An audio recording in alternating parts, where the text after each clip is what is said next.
भक्तों हर हर महादेव। आइए रामायण के पाठ के क्रम में चौपाई गायन करें और उनका भावार्थ समझें। पिछले भाग में हमने देखा और सुना कि मुनि विश्वामित्र जी राम लक्ष्मण जी को लेकर जनकपुरी पहुंच गए हैं और जनकपुरी में जनक जी उन्हें एक सुंदर महल में ठहराते हैं। बाद में राम और लक्ष्मण मुनि विश्वामित्र जी से आज्ञा मांगकर नगर देखने के लिए जाते हैं और सखियों का संवाद में सुना। आगे प्रभु धनुष की शाला जहाँ है वहाँ पर देखने के लिए जाते हैं जो पूर्व दिशा की ओर स्थित है। तो आइए उन चौपाइयों का हम गायन करें और भावार्थ समझें। पूरब दिशि गए दो भाई, जह धनुमख हित भूमि बनाई। अति विस्तार चारु गच ढारी, विमल वेदिका रुचिर सवारी। चहु दिशि कंचन मंच विशाला, रचे जहाँ बैठही महिपाला। तेहि पाछे समीप चहु पासा, अपर मंच मंडली विलासा। दोनों भाई नगर देखते हुए पूर्व दिशा की ओर गए जहाँ धनुष यज्ञशाला के लिए धनुष यज्ञ के लिए बहुत सुंदर भूमि बनाई गई थी। बहुत लंबा और चौड़ा ढला हुआ पक्का आंगन बना था जिस पर बहुत ही सुंदर और निर्मल वेदी सजाई गई थी जिसमें धनुष रखी जानी थी। चारों ओर सोने के बड़े बड़े मंच बने थे इसमें राजा लोग बैठने वाले थे और उसी के समीप चारों ओर दूसरे मचानों का मंडलाकार घेरा सुशोभित था। कछुक ऊंची सब भांति सुहाई, बैठही नगर लोग जह जाई। तिनके निकट विशाल सुहाए, धवल धाम बहुवरन बनाए। जहाँ बैठे देखई सब नारी, जथा जोग निज कुल अनुहारी। पुरबालक कही कही मृदु बचना, सादर प्रभु ही देखा वही रचना। वह जो मचान था वह कुछ ऊंचा था और सब प्रकार से सुंदर था। जहाँ के नगर के लोग बैठेंगे उसी के पास विशाल और सुंदर सफ़ेद मकान अनेक रंगों के बनाए गए थे। जहाँ पर उस नगर के अपने अपने कुल के अनुसार सभी स्त्रियां और पुरुष अपने जाति के अनुसार बैठेंगे। नगर के सुंदरता को वहाँ के जो बालक हैं वह कहकर भगवान श्री राम को वहाँ की रचना दिखा रहे हैं, बता रहे हैं कि कौन सा आसन या कौन सा मंच किस लिए बनाया गया है। सब शिशु यही मिसि प्रेम बस, परसि मनोहर गात। तनुपुल कहीं अति हरस हिय, देखी देखी दो भ्रात। सब इसी बहाने से प्रभु श्री राम जी को उनके मनोहर अंगों को छूते हैं और पुलकित होते हैं, आनंदित होते हैं। दोनों भाइयों को राम और लक्ष्मण को देखकर उनके मन में अत्यंत हर्ष होता है, आनंदित होते हैं। शिशु सब राम प्रेम बस जाने, प्रीति समेत निकेत बखाने। निज निज रुचि सब ले ही बोलाई, सहित स्नेह जाहि दोनों भाई। राम देखा वही अनुज ही रचना, कही मृदु मधुर मनोहर वचना। लब निमेष मह भुवन निकाया, रचई जासु अनु शासन माया। बाबा गोस्वामी तुलसीदास जी कहते हैं कि श्री रामचंद्र जी सब बालकों का प्रेम देखकर उनके प्रेम में वश होकर और सभी स्थानों की प्रशंसा करते हैं और आनंद लेते हैं। वे सब अपनी रुचि के अनुसार उन्हें बुला लेते हैं और दोनों भाई प्रेम में वशीभूत होकर उनके पास चले जाते हैं।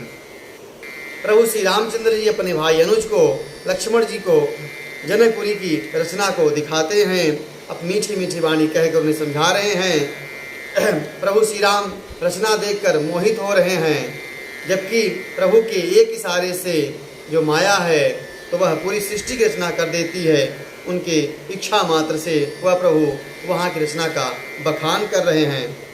भगति हेतु सोई दीन दयाला, चितवत चकित धनुष मखशाला, कौतुक देख चले गुरु पाही, जानी विलंबु त्रास मन माही, जासु त्रास डर कह डर होई, भजन प्रभाव दिखावत सोई, कही बातें मृदु मधुर सुहाई, किए विदा बालक बरियाई। वही दीनों पर दया करने वाले श्री रामचंद्र जी भक्ति के कारण धनुष की शाला को चकित होकर देखते हैं, जबकि उनकी इच्छा मात्र से माया कई धनुष की शालाओं का, कई सृष्टि का निर्माण कर देने वाली होती है। अब प्रभु गुरु के पास जाते हैं, उनके मन में होता है कि कहीं विलंब हो जाने के कारण गुरु क्रोधित न हो, जिनके भय से भय भी कंपित हो जाता है। वही प्रभु भजन के प्रभाव को दिखाने के लिए नाटक करते हैं कि गुरु जी कहीं नाराज न हो जाएं, और कोमल मधुर वाणी से बालकों को समझा कर उन्हें जबरदस्ती विदा करते हैं। सभयत प्रेम विनीत यति, सकुच सहित दो भाई, गुरुपद पंकज नाई शिर, बैठे आय सुपाई। फिर भय और प्रेम में सच्चाते हुए गुरु के चरणों में प्रणाम करते हैं, मुनि विश्वामित्र के चरणों में प्रणाम करते हैं, और विश्वामित्र के कहने पर उनके समीप जाकर बैठते हैं। निशि प्रवेश मुनि आय सुदीन्हा, सबहि संध्या बंदन कीन्हा, कहत कथा इति हास पुरानी, रुचिर रजनी जुग जाम शिरानी, मुनिवर शयन कीन तब जाई, लगे चरण चापन दोनों भाई, जिनके चरण सरोरहु लागी, करत विविध जप जोग विरागी। रात्रि के समय मुनि ने आज्ञा दी, तभी दोनों भाइयों ने संध्या वंदन किया, और इसके बाद मुनि विश्वामित्र ने विभिन्न प्रकार की प्राचीन कथाएं कही, और इस तरह रात्रि के दोपहर बीत गए। मुनिवर ने जब शयन के लिए गए, तब दोनों भाई श्री राम लक्ष्मण उनके चरण दबाते हैं, जिनकी चरण वंदना के लिए और चरण की एक झलक के लिए मुनि लोग कई जन्मों तक वैराग्य धारण करके तपस्या करते हैं। वह प्रभु प्रेम में वशीभूत होकर मुनि विश्वामित्र जी के चरण दबा रहे हैं। तेई दो बंधु प्रेम जनु जीते, गुरुपद कमल पलोटत पीते, बार बार मुनि आज्ञा दीनी, रघुवर जाई शयन तब कीनी, चापत चरण लखन उर लाए, सभय प्रेम परम सचु पाए, पुनि पुनि प्रभु कह शोभहु ताता, पौड़े धरि उर पद जल जाता। वे दोनों भाई मानो प्रेम में जीते हुए गुरु जी के चरणों को दबा रहे हैं। मुनि ने जब बार बार आज्ञा की, तब प्रभु श्री रामचंद्र जी जाकर शयन किए, और जब प्रभु श्री रामचंद्र जी शयन किए तो लक्ष्मण कुमार उनके छोटे भाई प्रभु श्री रामचंद्र जी के चरण को दबाते हैं। पुनि पुनि प्रभु कह शोभहु ताता, और जब प्रभु श्री रामचंद्र जी लक्ष्मण को कहते हैं बार बार कि आप भी सो जाओ, तब